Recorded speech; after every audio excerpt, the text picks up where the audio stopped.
a university community is supposed to do. Bring these things out. Make sure the right questions are being asked. Make sure, by the way, it is not about making sure that everybody's necessarily happy. It's about doing the right thing. And so, how am I doing? I'm kind of like that runner, but a little more tired. Go ahead. I'm Henry Langer. I'm an undergraduate, junior econ department. I guess the easiest way to phrase that question is that the long run versus short run analogy that you're making with the runners, it works in terms of the whole university, but I guess it doesn't really work for me because I have 4 years here. 2 of them seem to have been pretty good in the econ department. The next 2 seem to be pretty bad. But you're an undergrad or grad? I'm an undergrad. This is just based on some emails that I've received from teachers who I really respect. And so I guess the easiest way to ask the question is because economics has taught me to look in both the short run and the long run, but the short run only applies to my current situation. How am I supposed to sort of feel good about this? Yeah. Well, of course, the decision, and I see Dean Foreman back there, the decision, as I understand it, that you and Lisa have made in economics is to suspend admission of PhD candidates. That's it, right? For a period until things get reorganized. I would hope that there are a lot of, and my understanding in talking to some of the faculty and also hearing indirectly from some of the faculty in economics themselves, is they too have this long view.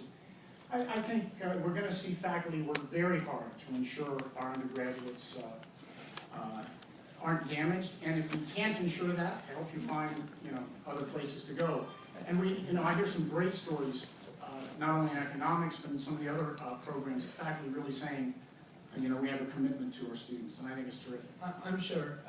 I guess I'm more talking about this sort of Save Econ, Save Emory initiative that I've been invited to join, and I guess my question more revolves around the fact that, when you start to see those sort of emails from professors who you trusted and learned from, it's just hard to have confidence in the other ones who are still around when you know that some are jumping ship, and it's very hard, I mean, we've seen people talk about all kinds of problems that they have. Sure. But I guess my problem is that I chose Emory over. No, that's not funny.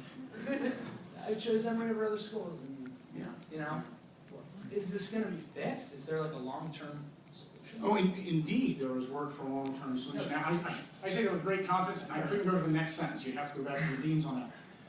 But I think you're making a very good point. This has to be counterbalanced against comments we heard the other day in the University Senate of other faculty very concerned that Emory has been in a period of stagnation, that it hasn't been able to invest as it should in order to be what it can be.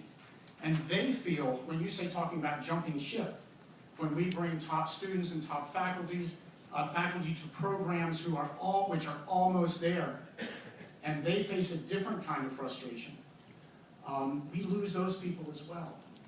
So I think as I said, and I keep repeating myself, I still think that's the right strategy for now. The alternative strategy is to take this little bitty 1.5% growth, or whatever it's going to be for the coming years, and to just sort of maintain the status quo and circle the wagons and look for that pendulum to swing back. I was in Washington last week, and the fellow who was making a address said, that always used to work. The pendulum would go over here, and then it would swing back and go over here. He says, this time it feels like the pendulum's gone over here, fell off its pin, and went in the mud. And we're going to be there. And so how is it we be there, we be productive, we be happy, we be excellent, we be distinctive? Not expecting that thing to come back, but using that as the new baseline for where we're going to operate from. And it means hard choices which unfortunately in the short run could in fact be hurtful to some people. That's why I made in my statement, why I said in my statement here, we're going to have to work as best we can both to accommodate and show compassion for this. So sorry not to give you better, No, an answer so it's you go floating away from here, but that's the truth, that's where we